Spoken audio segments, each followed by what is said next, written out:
बहुत समय पहले हस्तिनापुर की भूमि पर दो शाही परिवारों का जन्म हुआ, पांडव और कौरव। हालांकि वे चचेरे भाई थे, वे अपने दिलों में प्रतिद्वंद्विता की आग लिए बड़े हुए। पांडव युधिष्ठिर, भीम, अर्जुन, नकुल और सहदेव सत्य और धर्म के लिए खड़े थे। कौरव दुर्योधन के नेतृत्व में 100 भाई लालच और ईर्ष्या से अंधे थे। जैसे जैसे वे बड़े हुए, यह ईर्ष्या और गहरी होती गई। दुर्योधन पांडवों की शक्ति, ज्ञान और लोगों से मिले प्यार को बर्दाश्त नहीं कर सका। उसकी नफरत ने घटनाओं की एक ऐसी श्रृंखला की नींव रखी जिसने भारत को हमेशा के लिए बदल दिया। निर्णायक मोड़ चौसर के खेल में आया।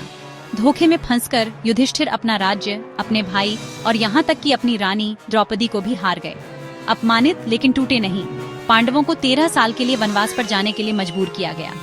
फिर भी द्रौपदी की न्याय की प्रतिज्ञा और कृष्ण के मौन समर्थन के वादे ने उन्हें शक्ति दी।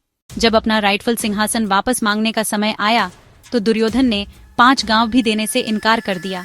बातचीत विफल रही और भूमि अब तक के सबसे बड़े युद्ध कुरुक्षेत्र के लिए तैयार हो गई। युद्ध के मैदान पर अर्जुन अपने ही परिजनों से लड़ने के विचार से कांप उठा।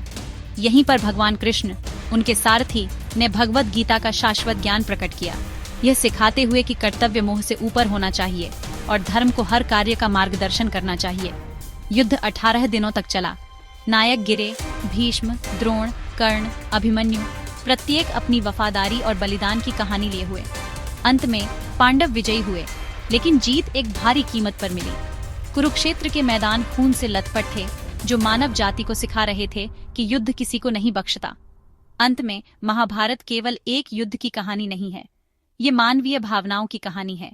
गर्व, ईर्ष्या, भक्ति, प्रेम और धर्म को बनाए रखने के लिए शाश्वत संघर्ष की। इसका संदेश आज भी गूंजता है।